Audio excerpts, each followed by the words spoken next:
Okay, മക്കളെ നമുക്ക് question number 5 ജനുവരി 30th shift number 1 question number 5ലേക്ക് കിടക്കാം. Which of the following molecules is most stable? Most stable ഇത് കണ്ടാൽ തന്നെ മനസ്സിലാവും മക്കളെ, അറോമാറ്റിസിറ്റിയുടെ ക്വസ്റ്റ്യൻ ആണ്.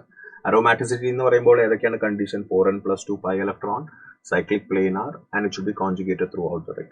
അറോമാറ്റിസിറ്റി നിങ്ങളെ പഠിപ്പിക്കുമ്പോൾ തന്നെ അത് എക്സാമ്പിൾസ് ആയിട്ട് തരുന്ന ഒരു സ്ട്രക്ചർ ആണിത് അല്ല. നിങ്ങൾ നോക്കിക്കേ, 2 pi electrons ഉണ്ട്. It satisfies 4n+2 pi electron. കാര്യം എന്താ? n=0 2 n=0 2 കിട്ടും. So it is possible. Cyclic ആണ്, planar ആണ്, and it's conjugated throughout the ring. Pi bond, single bond, positive charge, single bond, pi bond. Conjugation throughout the ring ഉണ്ട്.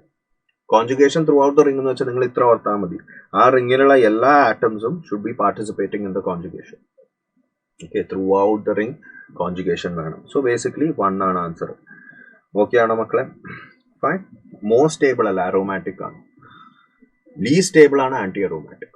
അതിന്റെ നടുക്ക് വരുന്നതാണ് non aromatic. For example ഇപ്പൊ ഇവൻ non aromatic ആണ് അല്ലെ, ഇവൻ നോൺ അറോമാറ്റിക്. കാര്യം എന്താണ്? ഇവിടെ സൈക്ലിക് ആണ്, പക്ഷെ നിങ്ങൾ നോക്കിക്കേ, conjugation throughout the ring ഉണ്ട്. Single bond, pi bond, single bond, single bond, single bond. ഇവിടെ കോൺജുഗേഷൻ ബ്രേക്ക് ആയി അല്ലെ. ഇവന്റെ കേസോ, ഇവൻ ആന്റി അറോമാറ്റിക്കാ, ഇവനും ആന്റി അറോമാറ്റിക്കാ. കാര്യം എന്താണ്? 4n pi ഇലക്ട്രോൺസ് അല്ലേ ഇവിടെ ഉള്ളത്? 4n pi ഇലക്ട്രോൺസ് അല്ലേ? 2 4 4n pi ഇലക്ട്രോൺസ് ഉണ്ട്.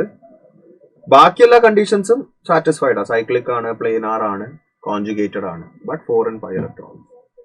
അതേപോലെ തന്നെ ഇവിടെ 4n pi ഇലക്ട്രോൺസ് അല്ലേ ഉള്ളത്? 2 ഇവിടെ, 2 ഇവിടെ.